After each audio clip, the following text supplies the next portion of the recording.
আড্ডা মারতে পারছো, বুড়িকে নিয়ে সারা রাত গল্প করছো, আর 1 ঘন্টা তারাবি বলে তোমার সমস্যা হয়ে যাবে?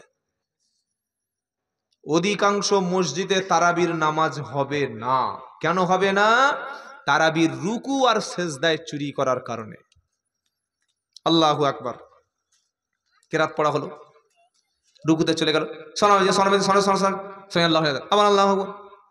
ফেরেশতারা বলছে আল্লাহ কি বলছে কিচ্ছু তো বুঝতে পারছি না।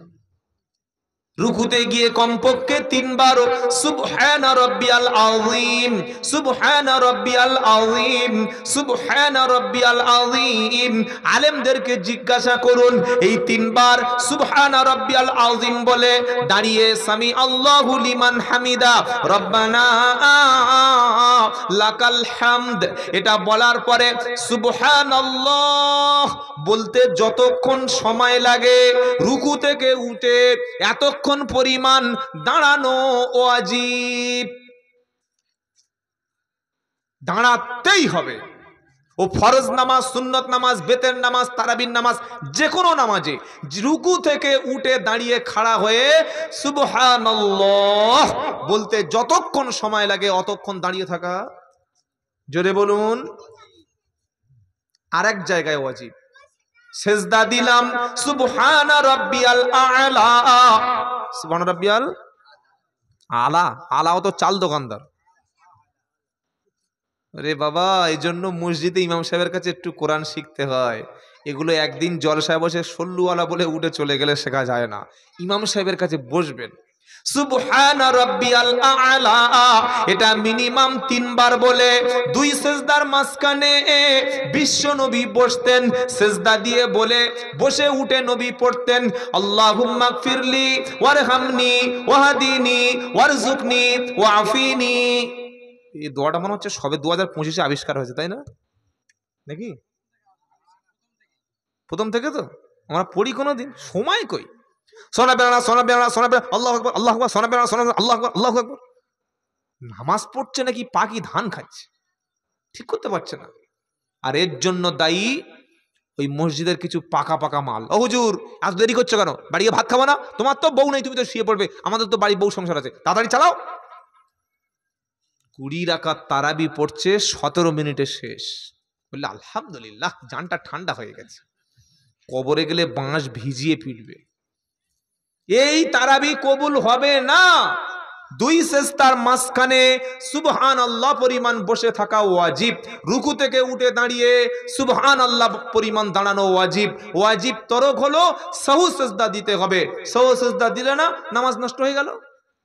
কত তারাবি পড়বে পড়ো। এবার বলুন তো, তারাবির সময় রুকু থেকে উঠে দাঁড়িয়ে কি সময় দেওয়া হয়? 2 সেজদার মাঝখানে সোজা করে ইমাম সাহেবকে, ইমাম সাহেব হয়তো বসবে বলে নিয়ত করছে, পিছন থেকে বসবি না চল এমন করছে, ইমাম সাহেব ভয়তে সেজদা চলে গেছে। এটা নামাজ না। আল্লাহর নবীর স্ত্রী আম্মা জান আয়েশা রাদিয়াল্লাহু তাআলা আনহা তিনি বলছেন, বিশ্ব নবী নামাজে দাঁড়িয়ে আছে, সূরা বাকারা তেলাওয়াত করতে শুরু করলো, 2.5 থেকে 3 ঘন্টা গেল, আর একটা সূরা ধরলো।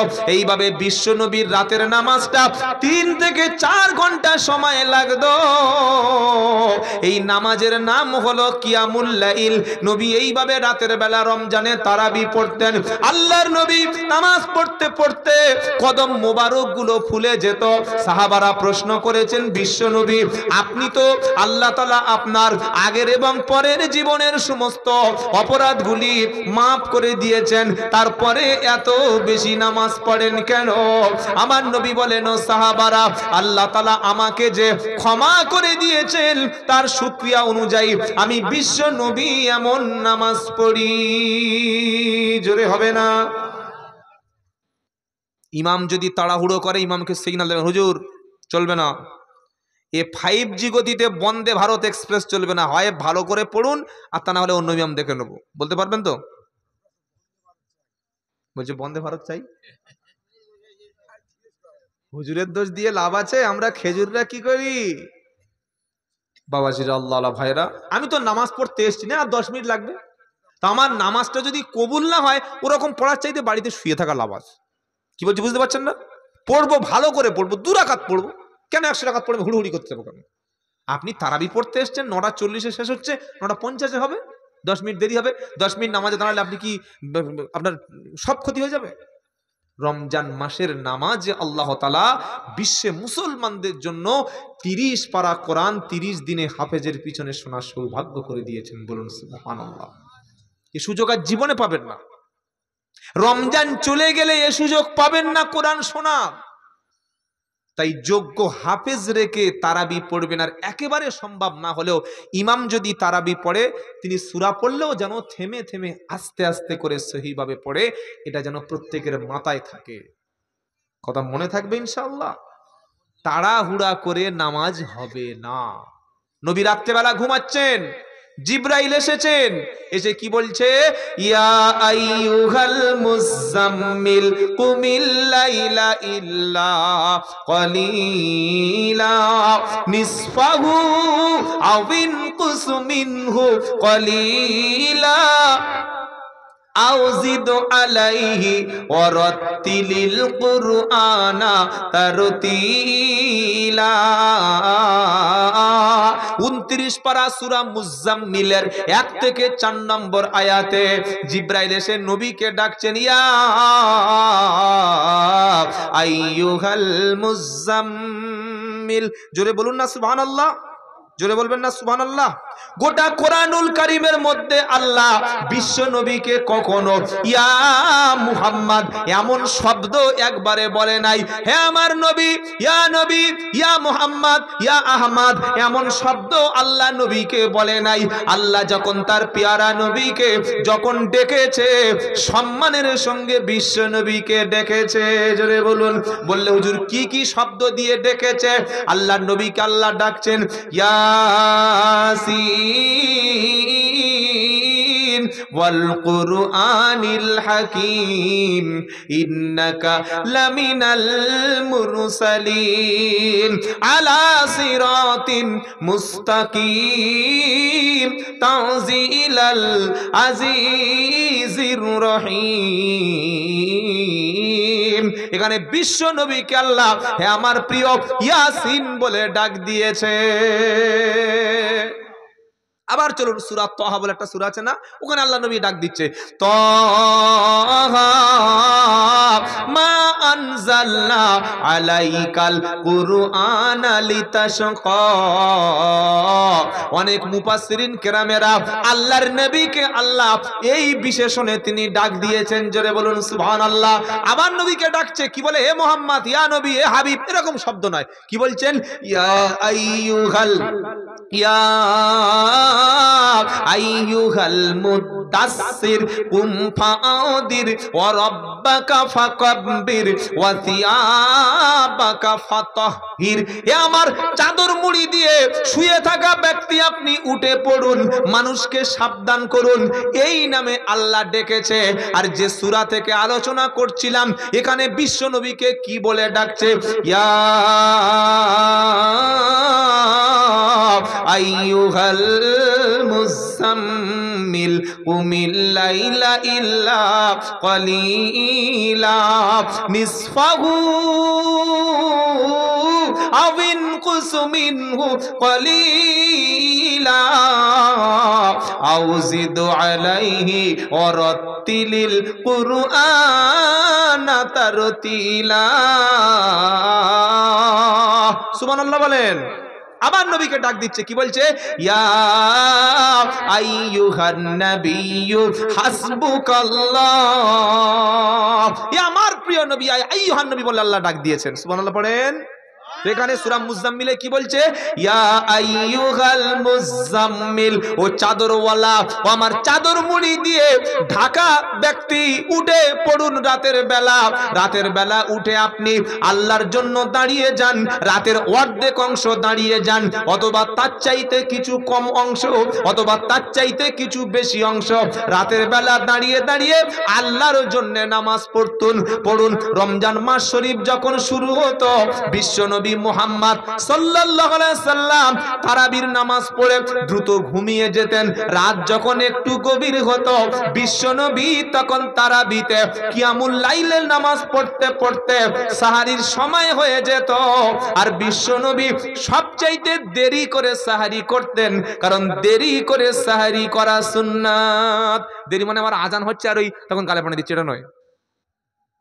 কি মেয়েরা কি করে, আজান হচ্ছে আল্লাহু আকবার আল্লাহু আকবার, শাশুড়ি বলছে ও মেয়ে, বললে কি বোন বলছে এক গ্লাস পানি দেন। লো মা তোমার কালা হয়ে গেছো, আজান হচ্ছে মসজিদে। বললে আরে সবে আমাদের মসজিদ হচ্ছে, এখন তো ওই পাড়ায় হয়নি, টাইম হয়ে গেছে। দেখছে খেয়েছে আর একটু 2 পিস গোশ আছে আর একটু ওই ঝোল আছে আর ভাত এখন মেশানো আছে, খাবে না খাবে না খাবে না। বলে দাঁড়াও আজান দিতে দিতে হয়ে যাবে। আজান দিতে দিতে, কি পাকা মাল একবার চিন্তা কর, আজান দিতে দিতে হয়ে যাবে। আজানের টাইম যখন হয়, সাহরির সময় যখন শেষ হয়ে যায়, আর খাওয়ার তখন কোনো বিধান থাকে না। আর আমাদের উম্মতে মুহাম্মাদির জন্য আল্লাহ তাআলা একটা সুযোগ দিয়েছেন যে ঈশার নামাজ থেকে আর সাহারি পর্যন্ত খাওয়ার সুযোগ।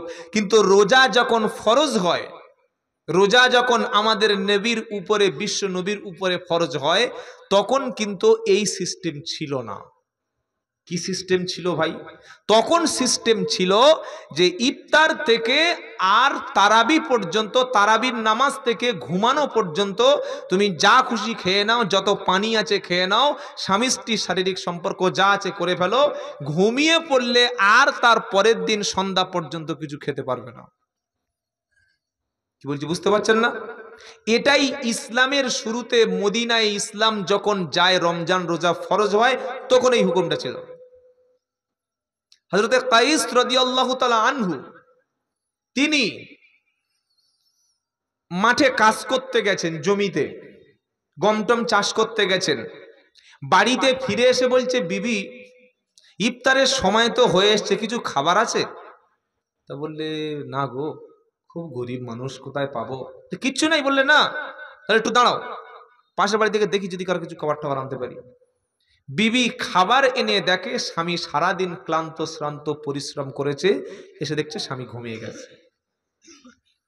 ইসলামের যুগে শুরুতে প্রথম যখন রোজা ফরজ হয়, তখন সিস্টেম কি ছিল যে ইফতারের পরে যতক্ষণ না আপনি ঘুমাচ্ছেন, না ঘুমানো পর্যন্ত খেতে পারেন, পানি খেতে পারেন, যা খুশি তাই স্বামী স্ত্রী করতে পারেন। কিন্তু ঘুমিয়ে পড়লে পরের দিন ইফতার পর্যন্ত পানি খাওয়া, কোনো খাবার খাওয়ার যেত না। যাবে না নয়, বরং যেত না। কায়েস রাদিয়াল্লাহু তাআলা আনহু, তিনি মাঠ থেকে ফিরে এসে ঘুমিয়ে পড়েছে, মানে আর কিছু খেতে পারবে না। রাতের বেলা খাওয়ার সিস্টেম ছিল না, পানি খাওয়া, খাবার খাওয়া সব হারাম, স্ত্রী মিলন হারাম। পরের দিন সেই ইফতার পর্যন্ত না খেয়ে থাকতে হবে। দুপুরে কাজ করতে করতে পড়ে গেছে, মাথা ঘুরে গেছে। বিশ্বনবী মুহাম্মদ মুস্তাফা সাল্লাল্লাহু আলাইহি সাল্লামের কাছে যখন গেল, খবরটা নিয়ে গেল, আল্লাহ তাআলা তখন উম্মতি মুহাম্মাদির জন্য রমজানের সিস্টেমে তিনি একটু ছাড় দিয়ে দিলেন। বলুন সুবহানাল্লাহ। দিয়ে আল্লাহ কি বললেন? উহিল্লা লাকুম লাইলাতাস সিয়ামির রাফাসু ইলা নিসাইকুম হুন্না লিবাসুল লাকুম ওয়া আনতুম লিবাসুল লাহুন্না। সুবহানাল্লাহ বলেন।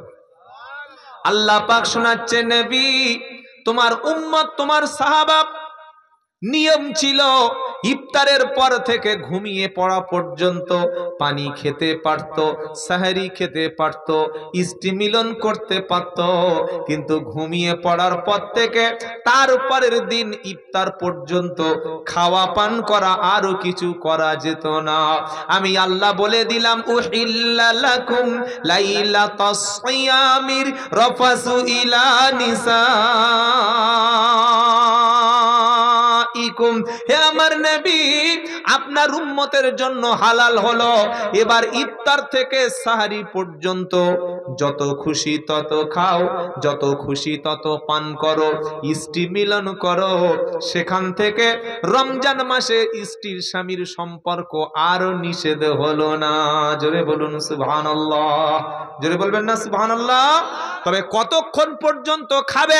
আজান হয়ে গেছে এখনো খেজুর খাচ্ছ, আজান হয়ে যাচ্ছে এখনো তুমি শেষে সাহারি নিয়ে খাচ্ছ আর বলছো পাশের মসজিদে আজান হোক, কোরআন শোনাচ্ছে কুলু ওয়াশরাবু হাত্তা ইয়াতাবায়ানা লাকুমুল খাইতুল আবয়াদি মিনাল খাইতিল আসওয়াদি মিনাল ফাজর। সুবহানাল্লাহ বলেন। আল্লাহ পাক বলছেন কুলু, খাও। কি খাবে? খাও যতক্ষণ পর্যন্ত, কুলু ওয়াশরাবু, খাও এবং পান করো, অতক্ষণ পর্যন্ত খাও এবং পানি পান করো যতক্ষণ পর্যন্ত রাতের কালো অংশ দূর হয়ে দিনের সাদা অংশ প্রকাশ না পাচ্ছে। জোরে বলুন সুবহানাল্লাহ। টাইম টেবিল যখন ঠিক হয়ে গেল যে ওই টাইম পর্যন্ত তোমরা খাবার খাও, নবী বললেন তাসাহারু, সাহারি করো, কারণ ফাইন্না ফিস সুহুরি বারাকা, সাহারির মধ্যে বরকত আছে। মোটে ইচ্ছা হয় না উঠি, খাওয়ারও ইচ্ছা নাই, তবে সাহারি না করলেও কিন্তু রোজা হবে না। বলে হবে না? কি বললো? কি গো, সাহারি না করলে রোজা হবে কি হবে না? সাহারি না করলে রোজা হবে, তবে সাহারির বরকতটা পাবে না। কি বললাম বুঝতে পেরেছেন? তার 2টোর সময় ডিউটি করে ঘুমিয়েছে, উঠে দেখছে ফজরের আজান হয়ে 10 মিনিট হয়ে গেছে, ও আর খাবে? খেলে রোজা থাকবে না, রোজা হয়ে যাবে, তবে সাহারির নেকি সওয়াব পাবে না। নবী বললেন তাসাহারু, সাহারি খাও, ফাইন্না ফিস সুহুরি বারাকা, কারণ সাহারির মধ্যে বরকত আছে। কিছুই যদি ক্ষুধা না থাকে, নিয়ত করে অন্তত তুমি পানি একটু খেয়ে নাও। সুবহানাল্লাহ বলেন। মনে থাকবে ইনশাআল্লাহ? মনে থাকে যেন। সাহারি করবেন, শেষ টাইমে বিশ্বনবী সাহারি করতেন। সুবহানাল্লাহ। তাহলে আল্লাহর নবীর রাতের আমল, অধিকাংশ রাত্রে তিনি দাঁড়িয়ে দাঁড়িয়ে দাঁড়িয়ে দাঁড়িয়ে কি করতেন? দাঁড়িয়ে দাঁড়িয়ে নামাজ পড়তেন। আমরা যারা যুবক আছি, বৃদ্ধদের কথা ছেড়ে দিলাম, অনেকে দাঁড়াতে পারেন না, যুবক যারা আছি, রমজানে সাহারির আগে উঠে অন্তত 2 রাকাত নামাজ পড়বো। বলুন ইনশাআল্লাহ, বলুন ইনশাআল্লাহ। আল্লাহ তৌফিক দান করুক, সকলে জোরে বলুন আল্লাহুম্মা আমিন। বাবাজিরা, আল্লাহর ভাইরা, এই রোজা রাখা অবস্থায় এমন কিছু আমল আছে যে আমলগুলো করলে রোজা ভেঙে যায়। যে আমলগুলো করলে রোজা রাখার পরে যদি কেউ জোর করে খায়, জেনে শুনে খায়, পানি পান করে, কি হবে? জোরে বলুন, রোজা ভেঙে যাবে। খেলো না, পানি পান করলো না, খাওয়ার বিকল্প কিছু করলো, গলার মধ্যে পানি চলে গেল, ঢক ঢক করে ভিতরে খেয়ে নিল, রোজাটা নষ্ট হয়ে যাবে। তবে ইনজেকশনে রোজা নষ্ট। কি বলছি বুঝতে পারছেন? ইনজেকশনে রোজা নষ্ট হয় না। এত অসুস্থ, ডাক্তার বলছে এখনই তোমাকে ইনজেকশন লাগবে, ওই ইনজেকশনটা যদি আপনার রক্তের মধ্যে, শিরার মধ্যে পুশ করে, ওতে রোজা নষ্ট হবে না। ইনজেকশনে রোজা নষ্ট হয় না। তবে কেউ যদি মনে করে আমি রোজাটা রাখবো, আল্লাহর সন্তুষ্টির জন্য রোজা রাখতে হবে। 1 নম্বর, খেলে রোজা নষ্ট হয়, পানি পান করলে রোজা নষ্ট হয়। 2 নম্বর হলো ইষ্টি মিলন করলে দিনের বেলা রোজা নষ্ট হয়। সাহারির পরে বা ইফতারের আগে স্বামী স্ত্রী, বিশেষ করে নতুন বিয়ে করেছে যারা, চেষ্টা করবেন যেন দূরত্ব বজায় রেখে থাকা। কি বলছি বুঝতে পারছেন না? সময় আছে, রমজান মাসে দুজন একসঙ্গে শুয়ে আছে, হঠাৎ করে শয়তান ঘাড়ে চেপে গেল, হয়ে গেল, ব্যাস। শুধু রোজা নষ্ট হবে না, রোজা রেখে দিনের বেলা ইষ্টি মিলন করলে রোজা তো ভাঙবে, সাথে এত 2টো শাস্তি আছে। কটা শাস্তি? ভালো করে শুনুন, 2টো শাস্তি আছে। এক, যে রোজাটা ভেঙেছে ওই রোজার জন্য একটা কাফফারা দিতে হবে, মানে আরেকটা রোজা করতে হবে, এটা একটা শাস্তি। আর একটা হলো রোজা ভেঙে ফেলার কারণে তার জন্য টানা 2 মাস রোজা করতে হবে। ক মাস? সব মাইয়েত হয়ে গেছে, গোসল টোসল দিয়ে দাও, গোসল দিয়ে দাও, হবে না, সব মাইয়েত হয়ে গেছে, আর কোনো শব্দ নেই মুখে। রোজা যদি কেউ ইচ্ছা করে ভাই স্টিমিলন করে কিংবা হস্তমৈথুন করে কিংবা এমন কোনো কাজ করে যে কাজ করলে বীর্যপাত হয়ে যায়, শরিয়াতের মাসআলা শিখে রাখুন, রোজা শুধু ভাঙবে না, আরো দুটো শাস্তি। এক, রোজার কাফফারা দিতে হবে, মানে একটা রোজা করে দিতে, রোজার আরেকটা রোজা করে দিতে হবে। আর দুই, 60টা রোজা টানা 60টা রোজা করে দিতে হবে। কি বলছি বুঝতে পেরেছেন? কিছু কিছু লোক ভাবছে, বলছে হুজুর এমনি রোজা করবো না, তো ওসব শুনে লাভটা কি আছে? এমনিতে করবো না, কারণ রমজান মাস আসলে বিভিন্ন অজুহাত দিয়ে শরীর খারাপ, পেটে গ্যাস ফ্যাস বলে পার করে দেবো। আর ওই রোজা দুটো বাকি থাকবে, ওই দিন থেকে একদম জামা কাপড় কিনে মার্কেটিং ফার্কেটিং করে একদম সুন্দর পোশাক পরে শেষে দুটো রোজা করবো, 28টা আর 29টা। আর এমনিতে 30 তারিখে ঈদ হবে। কি বুঝলেন? 29টা রোজা করে মাথায় সাদা পাগড়ি বেঁধে সাদা পাঞ্জাবি পরে আর ভালো জুতো পরে এমন করে ঈদের নামাজ পড়তে গিয়েছে যেন কাবা শরীফের ইমাম পালিয়ে চলে এসছে, এরম করে বসে আছে। আবার মাথায় সেই এখন ওই শেখদের মতো আবার পাগড়ি বাঁধে, দুবাইয়ের শেখ যারা আছে দেখেছেন না, ওরকম পাগড়ি বেঁধে কালো একটা ঝুলিয়ে নিয়ে আওয়াজ ঝুলিয়ে নিয়েছে গায়ে, বসে আছে। যেই সালাম ফিরিয়ে দিল, ইমাম সাহেবের বুকে খুব ধাক্কা মারলো, 500 টাকা নাও, হুজুর দোয়া করে দাও। আর যারা সারা বছর রোজা করেছে তারা রাজাই পড়ে, এরা জীবনে চান্স পাবে না। এ হারামখোরটা সকাল থেকে লুপে ছিল যে সালাম ফিরিয়ে আগে ইমামের বুকে বুক মেলাবো, বুক মিলে চেপে ধরে 500 টাকা দিয়ে ওই যে টুপিটা খুলে ছুট দিল, ও 1 বছর আর মসজিদে আসবে না। ক বছর? জোরে বলুন। এর জন্য কি রমজানে কোনো লাভ হলো? যে ব্যক্তি রমজান পেল অথচ গোনা মাফ করে নিতে পারল না, আমার নবী বললেন সে ব্যক্তি ধ্বংস হয়ে যাক। রোজার মাসটা পেয়ে নিজের গোনা মাফ করে নিতে পারল না, সে ব্যক্তি তার ধ্বংস হয়ে যাক। রমজান মাসে সাহারির আগে আমরা তাহাজ্জুদ পড়ে গোনা মাফ চাইব, ইফতারের আগে দোয়া কবুল হয়, ইফতারের আগে বসে বসে আমরা তাসবিহ পড়ব, জিকির করব, আল্লাহুম্মা ইয়া ওয়াসিয়াল ফাজলি ইগফিরলি আল্লাহুম্মা আজিরনা মিনান নার। এই দোয়াগুলি ইফতারের পূর্বে বসে বসে পড়ব। ইফতারের পূর্বে আপনি বাংলা জানেন, বাংলায় দোয়া করুন, আল্লাহ আমার ক্ষমা করো, রুজিতে বরকত দাও, হায়াতে বরকত দাও। কারণ বিশ্বনবী বলেন যতগুলো সময় আল্লাহ দোয়া কবুল করে, দোয়া কবুলের একটা টাইম হলো ইফতারের পূর্বে। ইফতারকে সামনে নিয়ে বান্দা যখন দোয়া করে আমার আল্লাহ তখন বান্দার দোয়া কবুল করে নেয়। আর আমরা কি বলি, এখন দাঁড়া আজান দিতে বাজে, আজান হোক না, যাচ্ছি গিয়ে সেই তো খাবো, আর কোনো কাজ আছে তোর? কি করি মসজিদে থেকে? বস একটু গল্প করি, এই তাস আছে বার কর, ফোনে গেম টেম আছে খেলি না। ভাই ইফতারের পূর্বে বিশেষ করে মায়েদের বলছি, ওরা রান্না করতে করতে ছোলা, চিনি, খেজুর, পেঁপে, মানে কত রকমের আইটেম হচ্ছে। আল্লাহর বলছে আল্লাহ তুমি দুপুরবেলা খেতে দাওনি তো, সন্ধ্যাবেলা ইফতার খেতে খেতে তারাবি নামাজ কাজা করে দেবো, এত খাবো।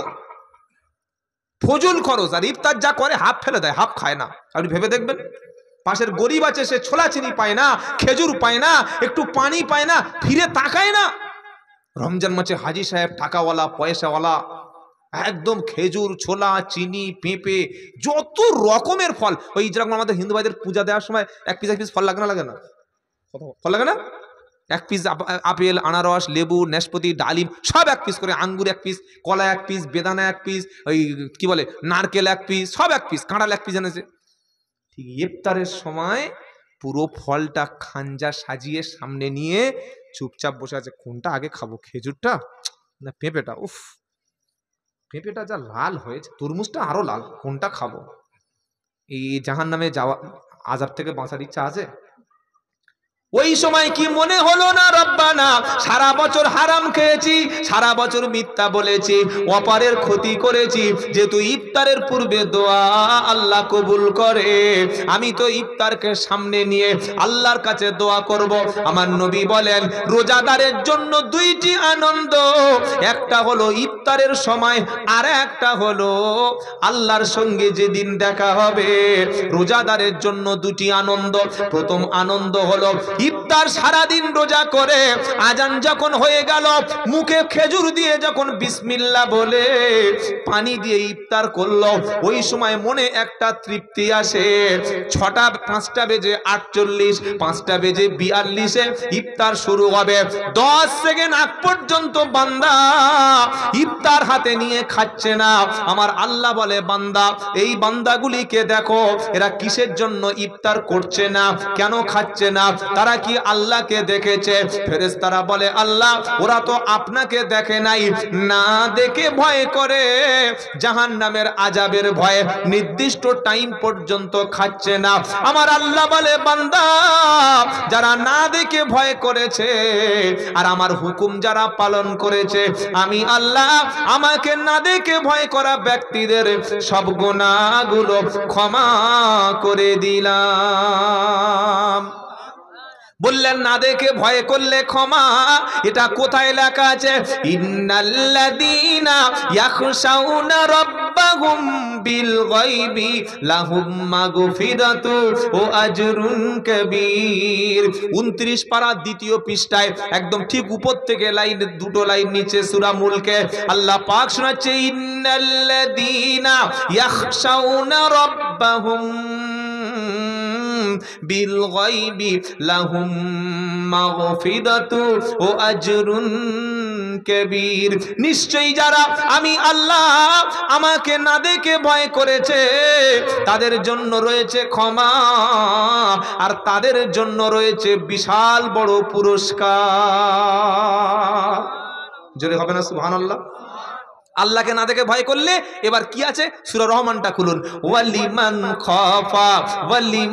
খাফা মাকামা রাব্বিহি জান্নাতান ফাবিআইয়ি আলাই রাব্বিকুমা তুকাদ্দিবান। সুবহানাল্লাহ বলবেন না? আবার শোনেন কি সুন্দর কথা আল্লাহ বলছে, ওয়ালিমান খাফা মাকামা রাব্বিহি কি জান্নাতান ফাবিআইয়ি আলাই রাব্বিকুমা তুকাদ্দিবান। যে ব্যক্তি আমি আল্লাহ আমাকে ভয় করেছে তার জন্য রয়েছে 2টো জান্নাত। সুবহানাল্লাহ বলে, জান্নাতের ডবল উদ্যান তার জন্য রেখেছি। সুবহানাল্লাহ বলতে মন চায় না? আবার সূরা জুমার খোলেন, 24 নম্বর পারা, 5 নম্বর পৃষ্ঠা, 13 নম্বর লাইন, 73 নম্বর আয়াত। আল্লাহকে না দেখে ভয় করার কথা শোনাচ্ছি। যারা রোজা করি, যদি আমি বাথরুমে গিয়ে বা গোসলখানায় গিয়ে বা ওই ঘরের পিছনে ভিতরে গিয়ে 2টো খেজুর খেয়ে নিই, পৃথিবীর কেউ দেখা পাবে? হ্যাঁ না বলেন না? একটু পানি খেয়ে নিলে কেউ দেখা পাবে না। রোজাটা হলো সম্পূর্ণ আল্লাহকে না দেখে বিশ্বাস করে ভয় করে রোজা করছি। সুবহানাল্লাহ বলে, ওয়াসিকাল্লাযীনা তাকাও রাব্বাহুম ইলাল জান্নাতি যুমারা হাত্তা ইদা জাউহা ওয়া ফুতিহাত আবওয়াবুহা ওয়া ক্বালা লাহুম খাযানাতুহা সালামুন আলাইকুম তিবতুম ফাদখুলুহা খালিদিন।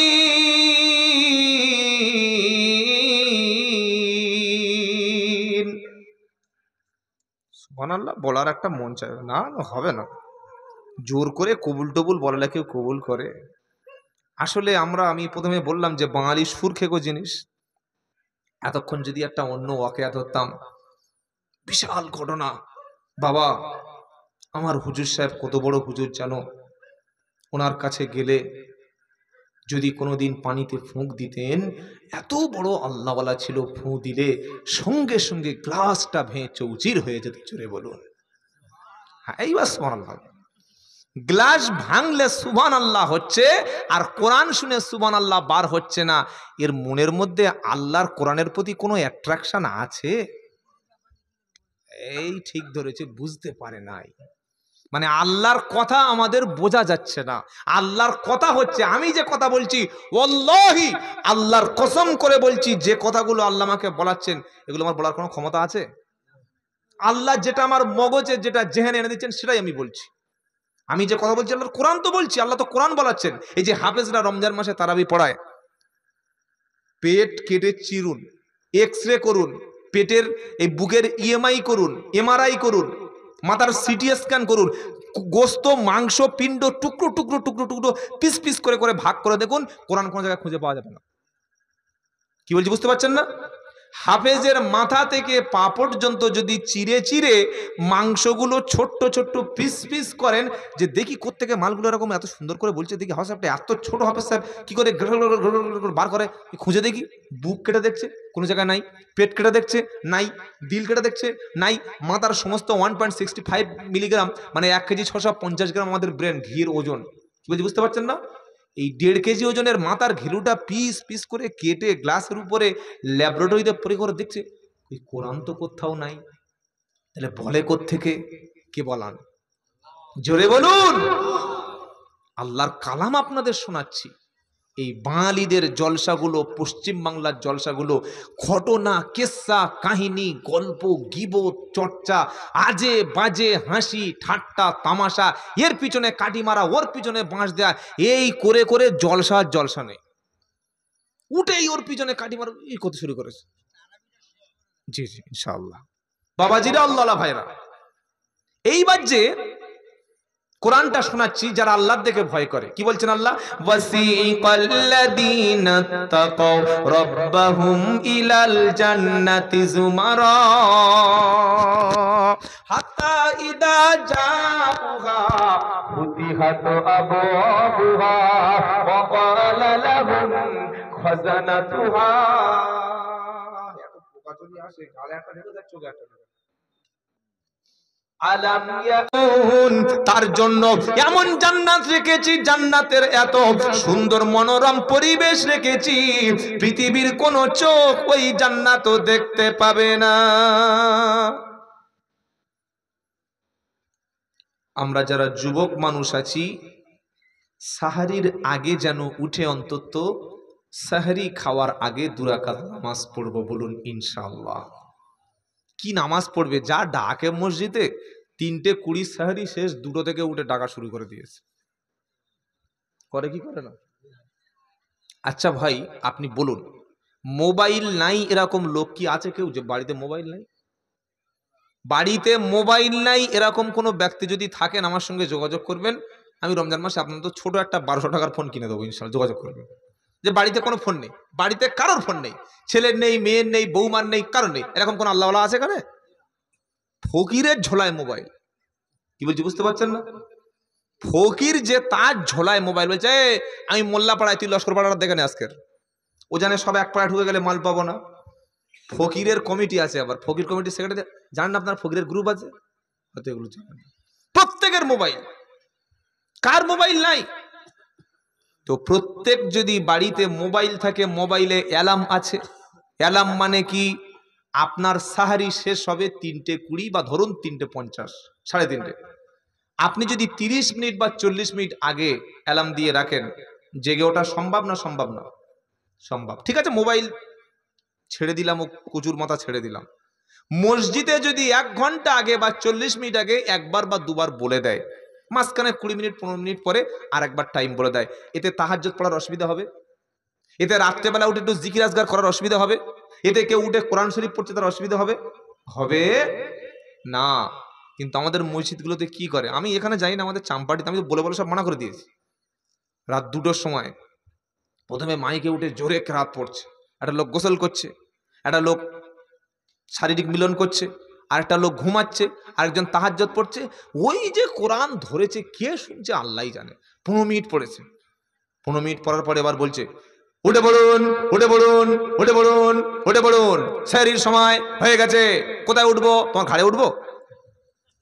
উঠে পড়ুন। কোথায় উঠবো সেটা বল। এত কি দরকার রে ভাই? যার রোজা করা দরকার সে এমনি উঠে পড়বে। না হুজুর যদি উঠতে না পারি, তুমি ফার্স্ট ট্রেন বেলবেড়াতে ফার্স্ট ট্রেন কটায়?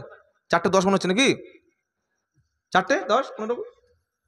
তো তোমার যদি কলকাতায় কামাইয়ের উপার্জনের নিয়ত থাকে, তুমি ফার্স্ট ট্রেন বেলবেড়ে ধরছো কি করে? তুমি বেলবেড়ে গিয়ে ফার্স্ট ট্রেন ধরতে পারছো আর আল্লাহর জান্নাতে উঠতে পারছো না?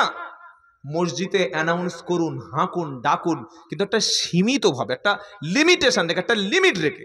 কি রে বাবা, আশেপাশে পুরো পাড়ায় 12-14টা মাইক দিয়ে বাচ্চা ছেলে ঘুমোতে পারছে না, একটা অসুস্থ মানুষ সে উঠে ছটকাচ্ছে, সব লোকের উপর রোজা ফরজ?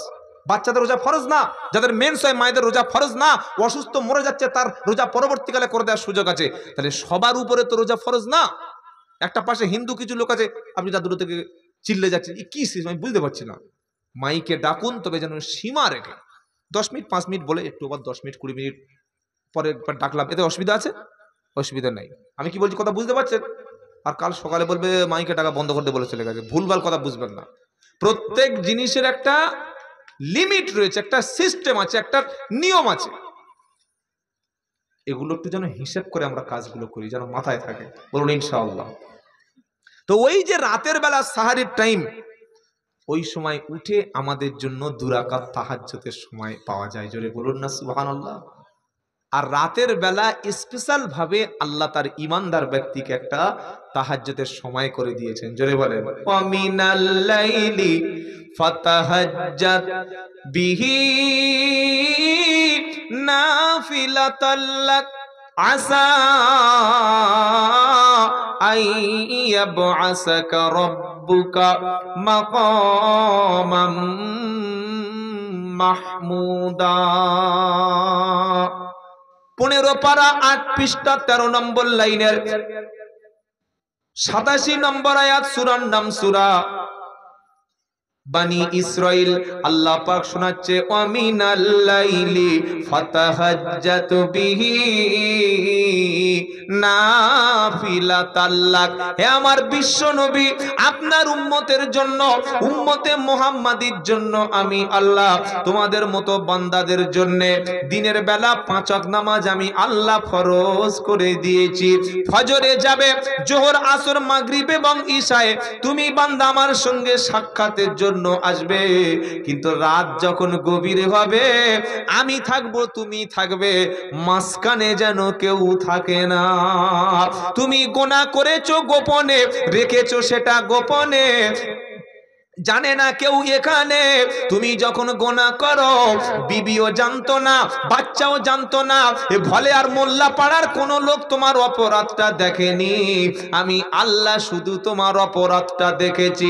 তুমি নামাজ কাজা করেছো, তুমি মিথ্যা বলেছো, তুমি অন্যায় করেছো। রাত যখন গভীর হয়েছে আমি আল্লাহ আরশ থেকে প্রথম আসমানে নেমে এসেছি। তুমি তোমার বিছানাটা ছেড়ে তাহাজ্জুদের সময় উঠে কমপক্ষে 2 রাকাত নামাজ তুমি পড়ো, আমার কাছে কান্নাকাটি করো। আমি আল্লাহ তোমার নামাজটাকে কবুল করে নিয়ে তোমার চোখের পানিটা গুনার ভয়ে, আযাবের ভয়ে যখন জমিনে পড়ে যাবে আমি আল্লাহ তখন তোমার জীবনের গুনাহকে মাফ করে দিয়ে তোমাকে ঈমানদার হিসাবে আমি আল্লাহ কবুল করে নেব। বললে হুজুর তাহাজ্জুদের পড়ার কথা বলছেন, নবী রাতের বেলা কি করত? রাত যখন গভীর হতো নবী কিন্তু সারা রাত ঘুমাতেন না। বললে দলিল প্রমাণ কি আছে? পারা নাম্বার 29, সূরার নাম মুজাম্মিল।